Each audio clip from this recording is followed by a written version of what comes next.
my thumbnail to peel back a strip of clear tape. That's when I felt it. The tingling in my fingertips, the flush of heat in my cheeks, the pounding of my heart against my rib cage. I've experienced these symptoms from childhood in the presence of an object of great age and beauty. Some would call it a gift. I've always thought of it as an affliction.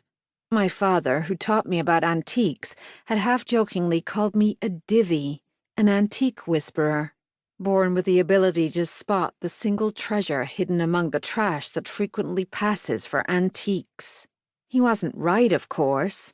My eyes can be fooled by a masterful fake as easily as the next person's. It's the internal sensations that never fail.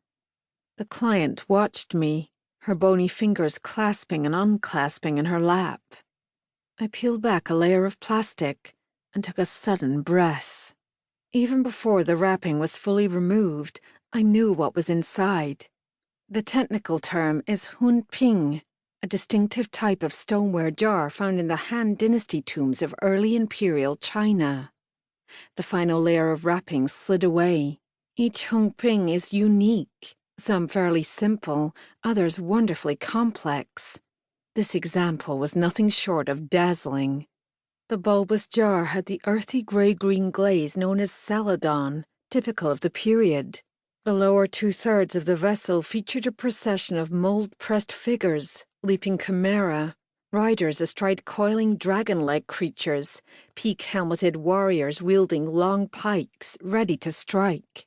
The fullest part of the jar culminated in a wide mouth supporting a fantastical, multi-storied architectural complex with triple-tiered tiled roofs and curved corner eaves surrounded by gates and pillars, each entryway watched over by a pair of oversized guards. I tilted the jar to peer at the bottom.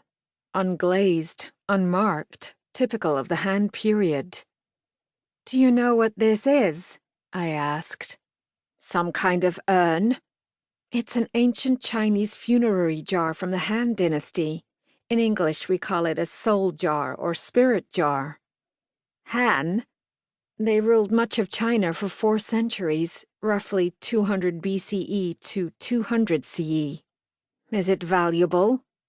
"If authentic, very." "Oh, it's authentic. How much is it worth?" "My guess would be 30 or 40,000 pounds, but to be sure I'd have to consult someone who specializes in early Chinese ceramics. I'm not an expert." She blinked and shoved her glasses higher on her nose. "How long would that take? To consult, I mean." 2 or 3 days, perhaps a week." I clicked open my pen. "First I'll need your name and the history of the piece, as far as you know it." Her shoulders stiffened, as if I'd asked to see her bank balance. "My name is Evelyn Villiers. My husband bought the urn 40 years ago in Hong Kong. He travelled a great deal for business and often purchased pieces for his art collection.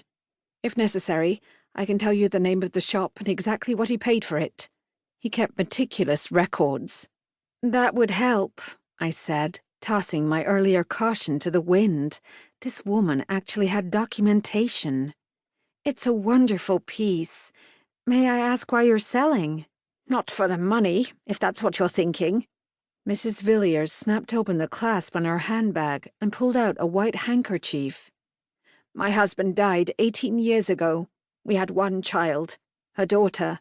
When I'm gone, she'll inherit a large trust fund from her father. I can't stop that, but I refuse to let her inherit his art collection as well. I've decided to sell now, while I'm able." She met my eyes as if daring me to criticize. Criticism was the last thing on my mind. Pots calling kettles black and all that. My own daughter, Christine, and my son, Eric, had recently, and unexpectedly, inherited £20,000 each from their Scottish aunt, a sum I persuaded them to invest in a money market account in Ohio. Eric's share would help pay for his doctoral degree in nuclear physics.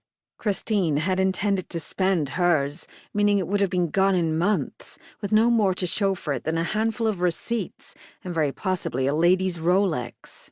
Christine's latest boyfriend, the son of an Italian manufacturing executive, had a Rolex. Doesn't everyone?